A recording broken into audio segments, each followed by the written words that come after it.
Essas imagens de adultos e crianças agonizando após um possível ataque por armas químicas na Síria chocaram o mundo. Para o governo dos Estados Unidos, o país do Oriente Médio ultrapassou a linha vermelha. Mais uma vez, Oriente e Ocidente estão prestes a iniciar uma guerra. Sangue que já tem sido derramado há 2 anos no território sírio, entre opositores e grupos leais ao presidente Bashar al-Assad. E que provocou a fuga de 2 milhões de pessoas. Um número assustador, que compreende 10% da população. Para a Organização das Nações Unidas, a crise humanitária na Síria é a pior tragédia do século XXI. O país, que faz fronteira com a Turquia, Líbano, Iraque, Jordânia e Israel, tem um território menor do que o do Paraná e é um barril de pólvora repleto de revoltas étnicas e religiosas. Um povo insatisfeito com denúncias de corrupção e com as condições socioeconômicas. Desde o golpe de Estado comandado por Hafez al-Assad em 1970 até hoje, a polícia do governo reprime com mão de ferro qualquer tipo de manifestação. Em 2000, uma rebelião da comunidade drusa foi sufocada. 4 anos mais tarde, foi a vez dos curdos serem castigados. Mas a chamada Primavera Árabe explodiu em protestos pelo país. Insurgentes criaram o Exército Livre da Síria e tentam tirar Bashar al-Assad do poder. A Revolução Popular deu espaço para grupos armados ligados à rede Al-Qaeda. Por outro lado, o grupo extremista libanês Hezbollah se uniu a Assad e os conflitos se tornaram mais intensos. Mais de 100 mil pessoas já morreram. Os conflitos fizeram a economia na Síria encolher. O número de desempregados nunca foi tão alto e o valor da moeda chegou a níveis baixíssimos. O presidente sírio tem afirmado que o combate é contra os terroristas. Já o presidente Barack Obama quer fazer uma intervenção militar atacando a Síria com mísseis, mas sem utilizar tropas. A Síria é rota marítima no transporte de petróleo para o mundo. Além disso, está no meio de uma das maiores reservas de gás do planeta. Um grande projeto entre Irã, Iraque e Síria prevê a construção do maior gasoduto do Oriente Médio sob o Mediterrâneo.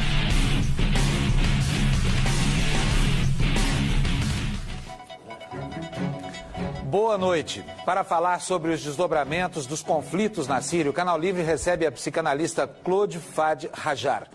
Ela é síria e autora do livro Imigração Árabe, 100 anos de reflexão.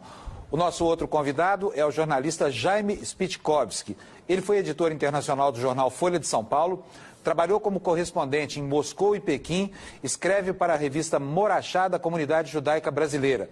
Participam também do programa desta noite os jornalistas Fernando Mitre e Boris Casoy. Boa noite, bem-vindos. Eu abro com uma pergunta para os dois. Na opinião de vocês, essa intervenção iminente se justifica moral e politicamente ou não? A senhora começa, por favor, doutora. Boa noite, senhoras e senhores. Eu realmente agradeço essa pergunta, porque, na minha opinião, não se justifica nem moral e nem politicamente quando há aliança clara entre Estados Unidos e Jabhat al-Nusra introduzida na Síria para destruir a Síria. Não a Síria que o VT mostrou, mas a Síria laica, a Síria independente, a Síria segura, a Síria que tinha condições de saúde, de higiene, estudo grátis, totalmente grátis. A Síria segura, que eu faria questão de morar lá se pudesse, e era esse o meu projeto de vida, senhores. Portanto, não se justifica e não se justifica pela linha vermelha. Essa linha vermelha não foi interceptada pelo Bashar al-Assad. Jaime? Bom, boa noite, queria agradecer o convite e dizer que, do ponto de vista de uma análise geopolítica, é evidente que a utilização de armas químicas por qualquer um dos lados muda muito o quadro e torna o conflito ainda mais dramático. Como a matéria colocou no início, nós estamos diante de uma crise humanitária sem precedentes no século XXI. São mais de 100 mil mortos em 2 anos. A comunidade internacional, ela, ao longo do século XX, testemunhou diversos genocídios e testemunhou genocídios em muitos dos quais ela se manteve absolutamente passiva. Eu posso falar de Ruanda em 94, posso falar até mesmo do Holocausto. E nós estamos diante de mais um capítulo em que a comunidade internacional está diante de um desafio, está diante de um dilema.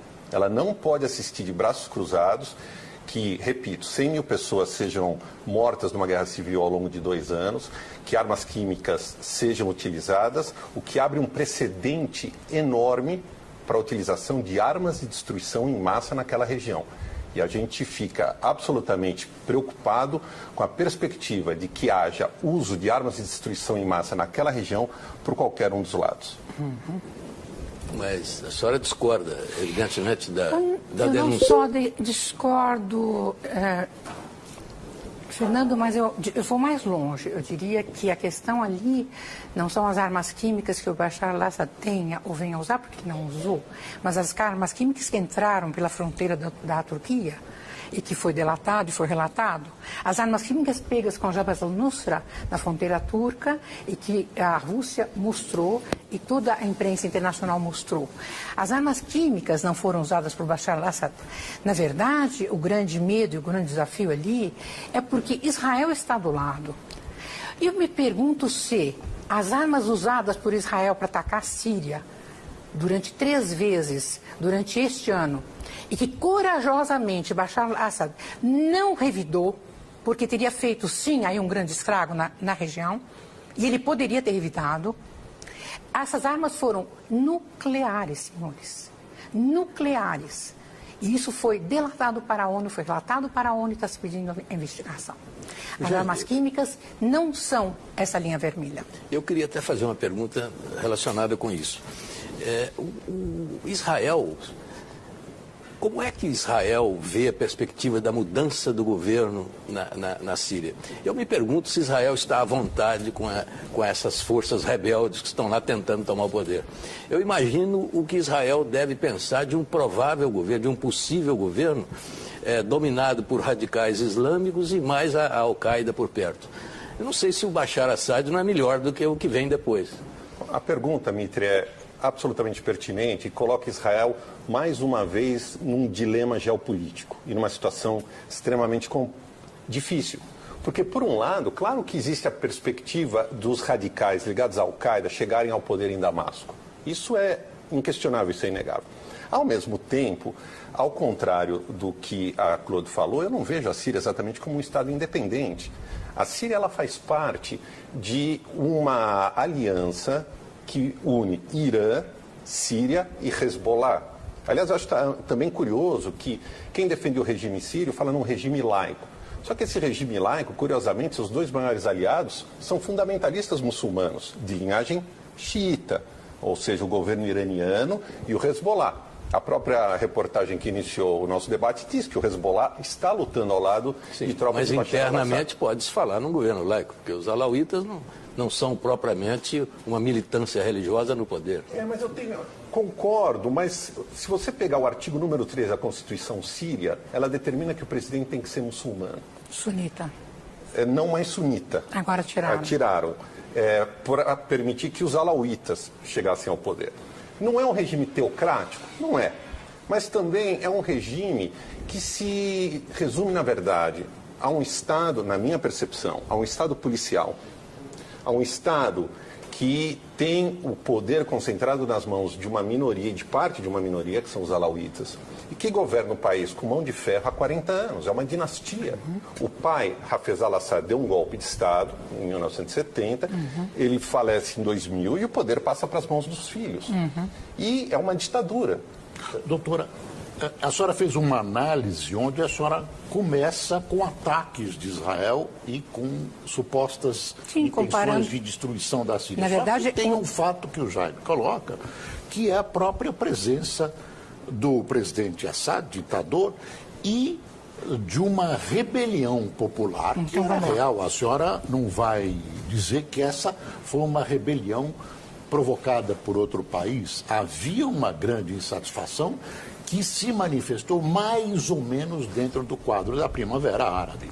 Boris, eu te admiro muito na televisão. Eu adoro que você me instiga assim, a resposta. Mas vamos lá. O que realmente aconteceu na Síria foi um aproveitamento daquilo que se chama uma Primavera Árabe. A Primavera Árabe vai acontecer exatamente quando os países da América do Sul, eles vão aproveitar. Eles e Lula, quem? América do Sul, Mas Brasil... quem aproveitou? Calma que eu vou chegar lá. O que acontece acontece um fato em Tunis, se vai na rua, acontece um fato que se copia, porque isso aqui foi um dominó, um efeito dominó. Tunis, acontece, o cara se imula, mas tudo isso é muito bem orquestrado. Aqui eu tenho um texto, eu gostaria até de passar para vocês, como é que se faz uma revolução, senhores? Como é que eu faço com que os intelectuais, os pensadores, e as classes externas e internas, elas façam... Como é que eu fabrico uma revolução? Isso está escrito aqui. Não é uma análise minha do David... doutora Cruz? É do David Rohrer. Doutora, não havia nem caldo de cultura, quer dizer... Querido, posso terminar só a minha resposta? A Síria era uma comunidade feliz, o povo vivia muito feliz? Eu diria que sim. E eu fui 33 vezes à Síria, tenho casa na Síria, tenho parentes na Síria, e hoje os meus parentes, senhor, estão todos eles, cada um num lugar. A minha tia de Alepo está cercada pelos rebeldes de Jabhat al-Nusra, que ela não compreende o que eles falam, porque eles não são sírios, eles não são rebeldes sírios, eles são rebeldes de Jabhat al-Nusra e não falam árabe. Se falam árabe que nós não compreendemos, porque não é um árabe da Síria, eles vieram todos de fora. Você não tem, eles te dizem, a minha tia diz, literalmente, ela e minhas primas, 1% dos revoltosos não são sírios. Tudo que nós temos ainda... Teve um período, sim, que houve uma maioria de mais ou menos 10%, que foi com o tempo voltando e se reestruturando junto com a sociedade síria. Você teve uma destruição da Síria do mesmo jeito que você teve a destruição do Iraque e do mesmo jeito que você destruiu a Líbia. E essa é uma programação mundial feita pelo grupo Bilderberg e por outros grupos que querem, sim, o domínio mundial. Senhores, nós não estamos brincando, nós estamos falando de coisa séria. Destruir um país, fazer com que 4 milhões de habitantes saiam de suas casas, que as crianças morram, que as mulheres sejam rasgadas as suas barrigas e tirados fetos e pendurados, isso daí só é feito por quem? Por Hafez Assad. Não, senhor, pelos bárbaros que ele introduziu na Síria, pela Jabhat al-Nusra que ele introduziu na Síria, pelos bárbaros que entraram lá dentro. Porque Hafez Assad, quando defende o seu país com o seu próprio exército, eu te digo mais, nossos soldados saíram às ruas agora, quando nós tivemos as passeatas, quando as pessoas Mas a senhora santifica um ditador sanguinário. Querido, não é sanguinário. Você conheceu ele aqui? Esse senhor é. tratou a Síria como nunca ninguém tratou. Ele fez a reforma política da Síria. Mas que reforma? A política feita durante a guerra, Boris. Não sei se você sabe que isso é muito difícil. Não tem eleições livres, não tem liberdade de expressão, não tem nenhum Quem te tipo disse? de... Claro que Quem não te tem. disse? Nos últimos 10 anos, nós tínhamos 2 bancos funcionando na Síria quando morreu o pai dele. Nós temos mais de 30 bancos. Bancos? Bancos. O que isso representa? Representa a liberdade econômica. Você não pode ter uma liberdade civil se você não tem uma liberdade econômica. Estava em processo.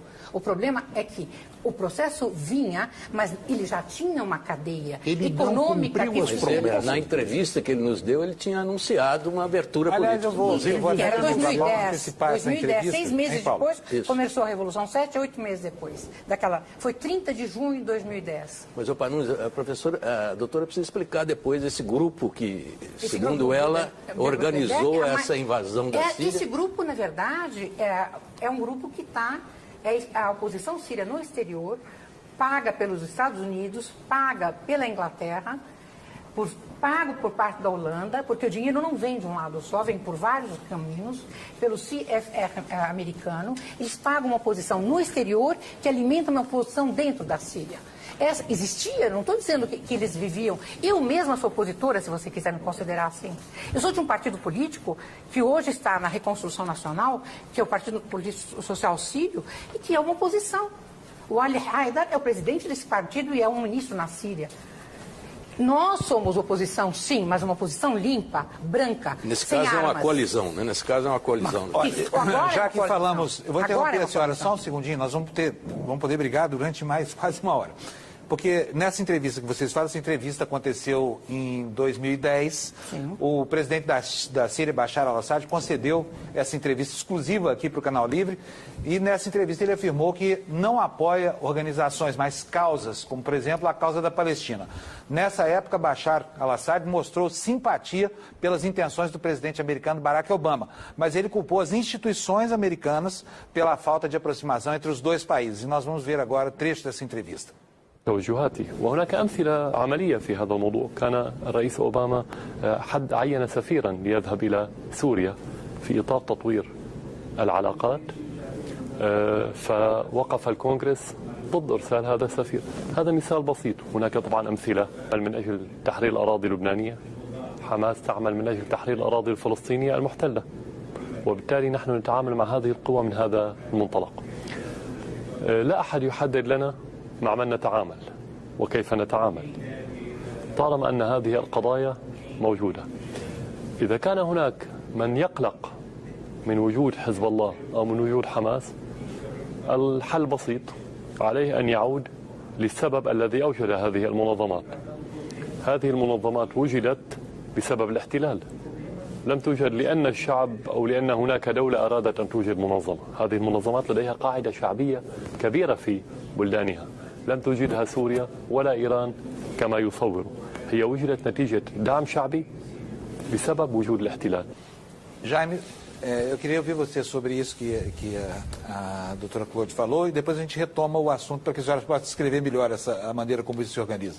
Eu queria fazer duas observações. Primeiro, uma menção da professora sobre o uso de armas nucleares por parte de Israel. Eu confesso que estou absolutamente chocado, porque eu não li isso em lugar nenhum e não acredito que a utilização de armas nucleares de parte de Israel teria passado despercebido de boa parte da comunidade internacional. Número um. Número dois, eu gostaria de perguntar à professora o que significa para ela Hama, se eu estou com a pronúncia correta em árabe, 1982. É um massacre perpetrado pelo regime Hafez al-Assad contra uma cidade em que morreram milhares de pessoas. E a famosa Mukhabarat, a polícia, sim. Eu peço perdão pelo meu árabe pouco correto. Mas a Síria é famosa pelo seu estado policial. E sem dúvida nenhuma, não há ali nenhum elemento democrático. E é curioso também que a Primavera Árabe coloca uma questão muito interessante, que é em xeque a narrativa que sempre prevaleceu no mundo árabe nas últimas décadas. Que a grande tragédia do mundo árabe foi a criação do Estado de Israel em 1948. Essa Primavera Árabe, e aí eu me permito dizer o seguinte, quais são os ingredientes para você ter uma revolução?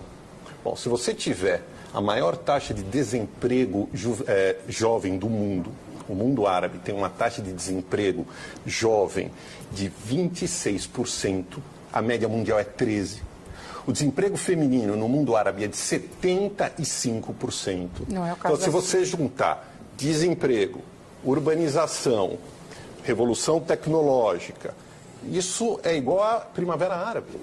Ou seja, por que as populações árabes também não sairiam às ruas para pedir essas modificações que acontecem em todos os cantos do planeta? Mas, me desculpe, mas a doutora, ela leva em conta a interferência externa de apoio a essas forças que começaram, digamos, espontaneamente a reagir contra o governo. Ok, mas a pergunta é qual é a origem do processo, Mitre? O processo, a meu ver, começa espontaneamente e como um processo histórico, mas depois ele é fortalecido pelas forças externas. Claro, nós estamos ainda mais num cenário internacional. Sem dúvida. É claro que inevitável há presença de forças externas e há interesses enormes. Isso não há dúvida. Não, mas depois da agudização do conflito, entram, se materializam as interferências. Eu estive na Síria em 2008. Em 2008, eu fui convidada por um partido que estava se formando na Síria, na clandestinidade ou não, e a fazer parte desse partido. Eu fui visitar Hama,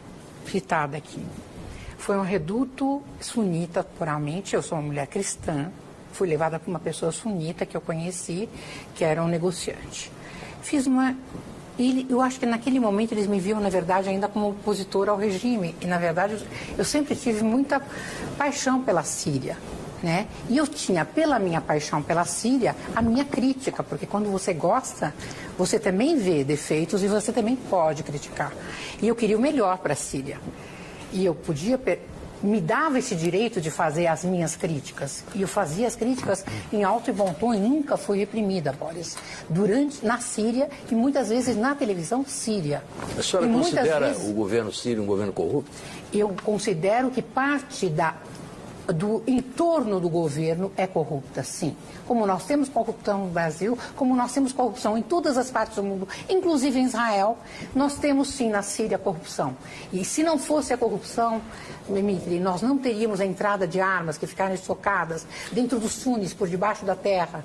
Porque quando foram se construindo os hotéis e as coisas maravilhosas que Catar e a Arábia Saudita construíram na Síria, por debaixo tinha túneis cheios de armas, que passavam carros blindados, e não se sabe como que a Síria, este monstro que você escreve, Boris, que você diz que é um Estado policial, se realmente era um Estado policial, ele teria visto isso. Eu só posso justificar isso pela corrupção. Senão, nós não teríamos as armas entradas do jeito que entraram. Entraram, sim, e pela corrupção. O fato de ter corrupção não justifica a destruição do país, de suas instituições. Eles não destruíram as instituições sírias. Isso segurou. O que segurou a Síria foi o seu exército e suas instituições. E seu povo que ama a sua terra. Se existe alguma coisa que diferencia, por exemplo, a Síria da Guerra Civil Libanesa, foi que quando se pergunta para um sírio, você é sunita, alauíta ou xiita, ele vai te dizer, eu sou sírio. Ele não vai dizer, eu sou sunita. Você está insinuando que os libaneses não são patriotas como os sírios? Não estou insinuando, senhor. Eu também sou libanesa, também amo o Líbano. O problema é outro. Eu estou dizendo que a primeira coisa que caiu no Líbano foi o seu exército. O exército na Síria em 2 anos e meio não caiu.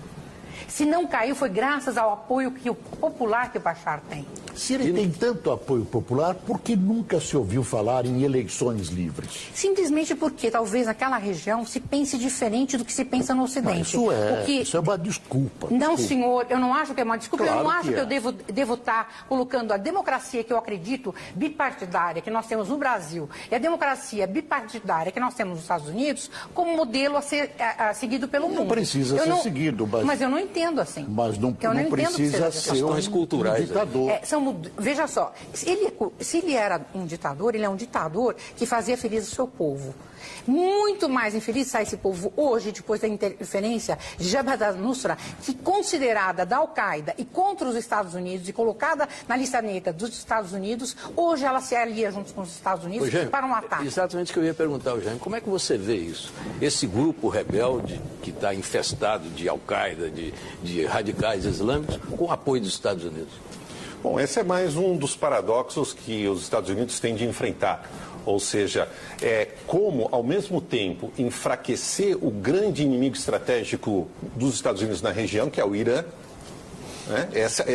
Nós não podemos esquecer, gente, que toda essa crise tem também um pano de fundo chamado a questão nuclear iraniana. Claro.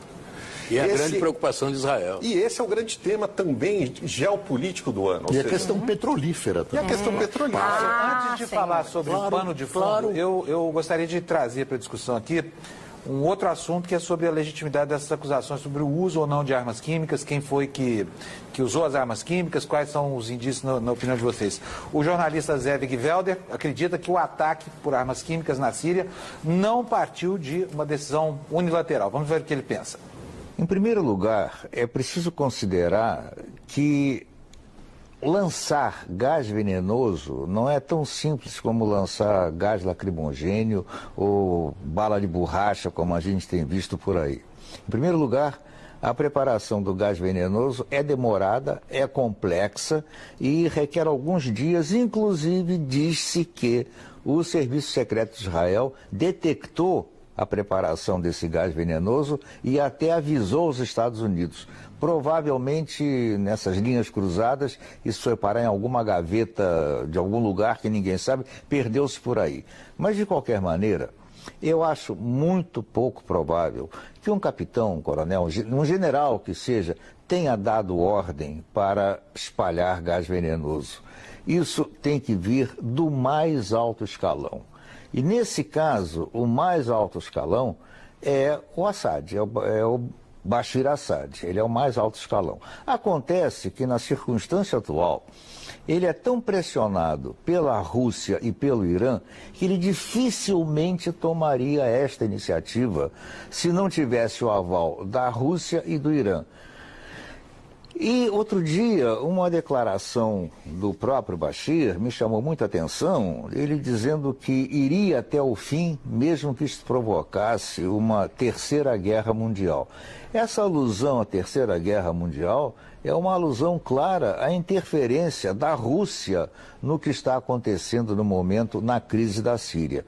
Então, não resta dúvida nenhuma de que houve um conluio de altíssimos escalões no espraiamento desse gás venenoso. E isso coloca a Rússia de novo com um pé importante, com uma interferência importante no Oriente Médio, algo que não acontecia nos últimos 20 anos. Doutora Clodes, queria começar... Ele não tomaria jamais essa decisão neste alto escalão. E ele não precisa da Rússia e do Irã como apoiadores ou não para essa questão, porque ele não mataria o seu povo. Vejam, senhores, nós estamos falando de armas químicas. Essas armas químicas foram, na minha opinião, se vocês querem saber, foram feitas por um terceiro elemento. Não foram os rebeldes sírios, não foram os sírios do governo, foi um terceiro elemento, que pode aí estar o Mossad, pode estar aí o Jabhat al-Nusra, pode estar aí o Pentágono americano, pode estar aí quem vocês quiserem. Um terceiro elemento e não um segundo elemento. Porque nós temos dois elementos, se nós vamos considerar que nós temos os rebeldes sírios de um lado, os sírios, não do Jabhat al-Nusra, e temos o governo sírio com seus soldados defendendo o seu governo e defendendo o seu povo, porque é o povo da Síria que chama eles. Quem chama os soldados do Bashar al-Assad é o governo. Acabou de ter um ataque agora, neste momento, não tem 10 dias, no Crac de Chevalier. Quem conhece a região sabe que é uma região totalmente de cristãos. Morreram 35 cristãos massacrados pelos rebeldes da Frente al-Nusra que estavam dentro do Crac de Chevalier. Desceram e metralharam eles. Desceram de lá de cima e metralharam eles. Isso não foi com gás, foi com metralhadoras. Cristãos, por que introduzir? Ontem eles entraram em Malula e simplesmente pegaram as suas... e começaram a metralhar todo mundo dentro da praça de Malula. Malula é um centro cristão, né, que para nós é sacro. Malula e Saidneia são duas regiões sacras para nós. Onde Jesus passou, nós desconfiamos. Onde São Paulo esteve, nós não podemos jamais pensar que frente ao Nusra entre lá e mate os cristãos de lá. Doutora Clodes, quando a senhora vê as imagens, as que a BBC divulgou, as outras anteriores, mostrando crianças tremendo, com sintomas claros de intoxicação por gás sarin, como é que a senhora entende aquilo? Eu queria saber mais. A senhora viu, Bashar al-Assad não mataria o seu próprio povo, mas já matou centenas de milhares. Eu vou te dizer, então, com armas vamos lá, convencionais. Primeiro, eu quero te dizer o seguinte. Nós temos uma grande desconfiança de mais de 300 crianças que estavam em Latakia, estão perdidas em Latakia. Os pais perderam essas crianças e foram encontradas dentro de um refrigerador com gelo. Passou na internet de que essas mesmas crianças são as mesmas crianças e as fotos que foram do gás sarin. Foram as mesmas fotos colocadas de um lado e do outro. Você tem a manipulação da mídia feita pela Al Jazeera, pela Al Arabiya, por vários vídeos de TVs, que nós sabemos muito bem que passa pela internet. Eu me pergunto até por que eles fazem o que fazem. Aquele homem que pegou e abriu o peito do outro e comeu o coração dele, que todo mundo viu na internet, por que alguém faz um negócio desse? Faz porque eles cobram por cabeça, senhores. Essas pessoas são pagas, são mercenários, pagos para matar o povo sírio de uma forma atroz, para fazer com que a comunidade internacional interceda e venha e entre. Acontece que, por enquanto, o Bashar al-Assad está defendendo seu povo, professora, sim. Aliado com Hezbollah.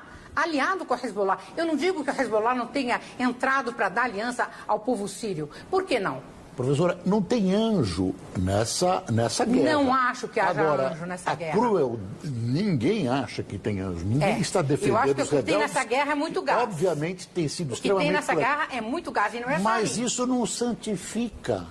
A impressão que dá é que a senhora quase considera o ditador Assad como um santo. Primeiro, para mim, ele não é ditador. para você, ditador. Ditador A porque não imprensa foi internacional, eleito, não foi eleito. ela diabizou o Bashar al-Assad, não é de hoje, de 2003, quando ele não aceitou entrar na guerra contra o Iraque. O pai dele, em 91, entrou. E matou um monte de gente também. Quem? O pai dele. O pai dele matou 2.000 pessoas, conforme relatório Fala-se em Pentágono. 40 mil. Fala-se de 20 e de Como 40. fala-se em E o 2000? relatório em inglês eu te passo, Boris. Vou Eu te interromper passo. uma vez mais, quero agora mostrar para vocês o Que é o caso de jornalista- Hama que está se referindo. A gente volta já no assunto. O jornalista Roberto Godoy faz uma análise da família Assad. Vamos ver. O que se sabe a respeito dele é que ele é um presidente relutante, né? Ele não era o sucessor do pai, escolhido pelo pai, o Hafez, que é o sujeito que inventou esta Síria que conhecemos, né? O sucessor do pai era o filho mais velho, chamado Bassel, que foi preparado para ser o presidente. Sofreu um acidente de automóvel absolutamente rotineiro, idiota, e morreu. O outro filho, que é um militar, Maher, é considerado quase um sociopata. Cruel, violento, e é o pior tipo de sociopata, que é o sociopata competente. Ele tem um conhecimento do que faz, ele é um militar, até onde se sabe, até considerado eficiente. O Bashar foi então escolhido como sucessor no momento em que ele, já tendo prestado o serviço militar, já médico, oftalmologista, passou pelo serviço militar e estava morando outra vez na Europa para fazer uma especialização em cirurgia, em microcirurgia. E aí teve que assumir o país. Veja, por todas essas informações, um homem educado na Europa, essa coisa toda, ele com certeza, é um homem disposto à negociação. O que não é permitido pelo irmão, que tem o general Maher, que tem grande ascendência sobre ele. Bem, nós vamos continuar a discussão depois do nosso intervalo comercial, que vai ser bem rapidinho e nós voltamos já. Então, até daqui a pouco.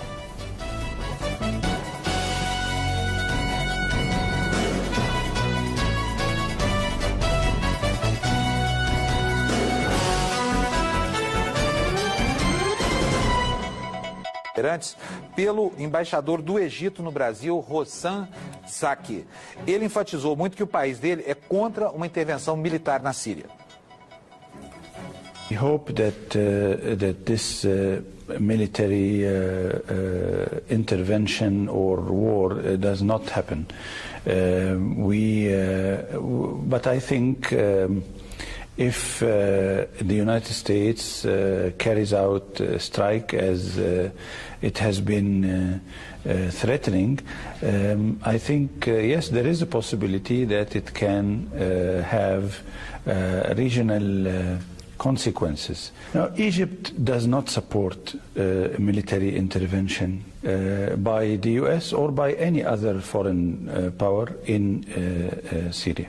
We believe that there is supposed to be and there should be a political solution to the current problem. The former president in Egypt has declared that we cut the relations with Syria.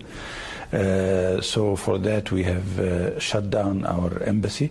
But this does not mean that we are in favor of military action. The current government in Egypt is opposed to any potential military intervention in Syria. Vou passar a palavra direto para você, Vitor. Jair, aqueles que duvidam desta denúncia, desse argumento dos Estados Unidos para atacarem a Síria, têm um bom precedente para alegar, né? Os Estados Unidos fizeram uma guerra no Iraque a partir de uma grande mentira. Como é que você avalia isso? Bom, há uma diferença significativa entre os dois cenários. O presidente dos Estados Unidos.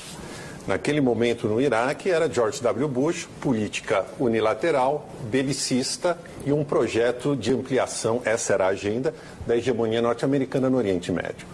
Hoje, o presidente norte-americano, ele tem como prioridade terminar o seu mandato mantendo a economia em recuperação. Ele tem como prioridade justificar o Prêmio Nobel da Paz que ele ganhou. Ele quer entrar para a história como o homem que terminou a guerra do Iraque, como o homem que terminou a guerra do Afeganistão. Eu tenho absoluta segurança que essa discussão sobre quem usou, quem foi o responsável, vai durar 1.358 anos. O que a minha análise, ao meu ponto de vista, é o seguinte: eu não tenho dúvidas que Obama não queria entrar nessa guerra. Não é do interesse do governo americano, como não é do interesse de Israel. Embora haja as teorias conspiratórias, sempre do envolvimento de Israel, o que interessa a Israel? Estabilidade nas suas fronteiras. Israel fez acordo de paz com a Jordânia em 95. Israel fez acordo de paz com o Egito em 79. A fronteira, olha que paradoxo, Mitre. A fronteira de Israel com a Síria é uma das mais, se não a mais tranquila dos últimos tempos. Por quê? Porque a prioridade de Bashar al-Assad não é, embora ele tenha a retórica anti-Israel, lutar contra o Estado judeu. A prioridade dele é ficar no poder. E ele sabe que uma guerra contra Israel colocaria em xeque a sua permanência no poder. Quando ele precisa provocar Israel, o que ele utilizava? O Hezbollah pelo Líbano, como nós vimos na guerra de 2006, na guerra do Líbano, em que Israel, portanto, retaliou contra território libanês, contra o Hezbollah, que provocou e atacou Israel a mando da Síria e do Irã numa estratégia de desestabilizar a região. Havia uma convivência ali razoável, menos com relação ao Irã. Porque, por mais que Israel estivesse mais ou menos confortável com o Bashar al-Assad no poder, o Irã ali do lado e o Hezbollah. Mas é muito estranha essa questão do Irã. Por que não é permitido ao Irã ter armas nucleares e é permitido a Israel ter armas nucleares? Eu não entendo. Vocês sabem que se agora acontece um abalo sísmico, aquela região desaparece do mapa? Por um abalo sísmico. Simplesmente, e essa análise foi feita por um sírio durante uma palestra que eu assisti em Damasco, quando a gente discutia a questão de, eu acho que um meteoro que viria, não sei o que, em 2011, eu não lembro mais, mas era 2011, fevereiro de 2011, eu estava na Síria, em Damasco, e eu assisti essa palestra. Ele falou, é muito pior que aconteça um abalo sísmico, né, que pode destruir realmente toda a região, do que realmente acontecer de alguma coisa do planeta, do céu descer sobre a Terra. Portanto, a minha preocupação são muito mais as armas químicas, as armas nucleares israelenses, do que as supostas e possíveis fabricações de armas nucleares iranianas. Bom, eu queria colocar, professora, que Israel é um país completamente atípico, porque não há entre os 193 integrantes das Nações Unidas nenhum país que tenha a sua existência ameaçada. Faz parte da política externa iraniana, está no papel, destruir a entidade sionista. Faz parte do Hezbollah, destruir Israel. Até pouco tempo atrás, Gamal Abdel Nasser, presidente do Egito, falava em jogar os judeus ao mar. Ora, Israel vive uma situação atípica e, portanto, procura se defender. A doutrina militar que ela israelense não consegue conceber a ideia da construção de um Estado palestino do lado dela. É tão atípica que ela não tem fronteiras seguras e ela não tem na Constituição dela quais são os seus limites geográficos. Por quê? Porque ela não tem limites, é um país sem limites. Ele nunca aceitou nenhuma das condenações da ONU no Conselho de Segurança ou fora dele. Nós estamos aí ainda aguardando qualquer dia que Israel ainda aceite um Estado palestino, a volta dos refugiados, Jerusalém como capital da Palestina, entende? E a volta das fronteiras de 67. Por que Israel se considera um país acima da lei? Por que ele pode sim ter armas nucleares? Irã não pode.